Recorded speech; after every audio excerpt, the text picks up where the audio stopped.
Magandang umaga po sa ating lahat. Narito ang latest na weather update ngayong araw ng Wednesday, March 26, 2025. Sa kasalukuyan po ay may binabantayan tayong low pressure area na nasa loob ng ating Philippine Area of Responsibility. Kung makikita po natin itong green na bilog, ibig sabihin po niyan ay hindi natin inaasahan na magiging isang ganap na bagyo itong nasabing low pressure area sa ngayon. As of 3 a.m. po, huli itong namataan sa line 645 kilometers silangan ng southeastern Mindanao. At kung makikita din po natin dito sa ating latest sa satellite animation, kahit malapit po yung sentro nitong low pressure area, ay posible pa rin pong magdulot ng mga pag-ulan itong LPA sa may silangang bahagi ng Visayas, gayon din sa Mindanao. Samantalang sa Metro Manila at sa nalalabing bahagi naman po ng ating bansa, partly cloudy to cloudy conditions po inaasahan natin ngayong araw. So posible pa rin po ang mainit na panahon, especially pagdating ng tanghali. At pagdating naman po sa hapon na sa gabi, mas madalas po yung tsansa ng mga isolated o mga bigla ang pagbuhos ng ulan, dulot po ng mga thunderstorms. Sa mga susunod na araw, habang papalapit itong low pressure area sa ating kalupaan, ay posible pa rin po magdulot ng mga pag-ulan sa may silangang bahagi ng Kabisayaan at Mindanao, gayon din sa may Bicol region, at posible din po maapektuhan ang mga karating na probinsya sa Visayas and Mimaropa area. So magiging lagay naman po ng panahon ngayong araw dito sa Luzon, magpapatuloy pa rin po yung maaliwalas at mainit na panahon, especially pagdating ng tanghali. Kung may mga pagulan man, ay panandalian lamang po ito ng mga pagbuhos ng ulan na dulot po ng mga isolated na thunderstorms. Temperature forecast naman po para sa mga piling syudad dito po sa Luzon. Sa Lawag po ay maglalaro mula 22 hanggang 32 degrees Celsius, 15 to 25 naman para sa Baguio City. At mainit na panahon po inaasahan natin for Metro Manila at Tugigaraw. Yung temperatura po ay maaaring umabot ng 34 degrees Celsius. Dito po sa Tagaytay, agwat ng temperatura ay maglalaro mula 21 hanggang 33 degrees Celsius at 24 to 31 degrees Celsius naman para sa Legazpi City.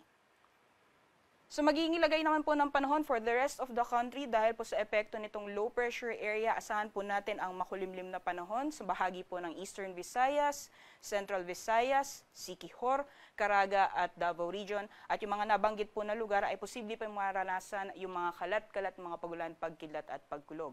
Lalong-lalo po sa may bahagi ng Eastern Visayas, doble ingat po dahil posible pong maranasan yung malalakas na mga pagulan mamayang hapon na posible pong magdulot ng mga pagbaha, pati na rin po yung pagguho ng lupa. Meanwhile, for the rest of the country naman po, dyan for the rest of Visayas, Mindanao at dito po sa Palawan, partly cloudy to cloudy conditions po tayo ngayong araw. At kung may mga pagulan man, ay dulot po ito ng mga isolated na thunderstorms. Temperature forecast naman po para sa mga piling syudad, for Palawan po, ay maaring umabot ng 33 degrees Celsius for Puerto Princesa at sa Kalayaan Islands. Dito naman po sa Visayas. For Iloilo, ang agwat ng temperatura ay maglalaro mula 23 hanggang 32 degrees Celsius at 31 degrees Celsius maximum temperatures naman for Metro Cebu at sa Tacloban. For Mindanao naman, sa Zamboanga maglalaro mula 24 hanggang 33 degrees Celsius, 32 degrees Celsius maximum temperatures for Metro Davao, at sa Cagayan de Oro naman po agwat ng temperatura ay maglalaro mula 25 hanggang 31 degrees Celsius.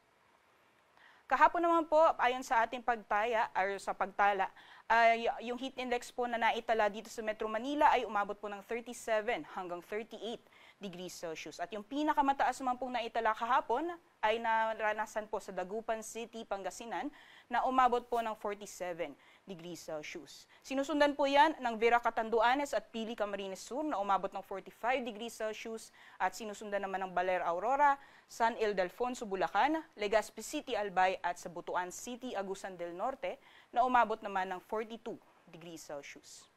Ayon naman po sa ating forecast for today, yung heat indices po dito sa Metro Manila maaaring umabot ng 38 hanggang 39 degrees Celsius at yung pinakamataas naman po ay posible pa rin maranasan sa Dagupan City, Pangasinan na maaaring umabot ng 47 degrees Celsius at sinusundan naman po yan ng San Ildefonso, Bulacan na maaaring umabot ng 43 degrees Celsius. Kaya manatili po tayong hydrated ngayong araw mga kababayan.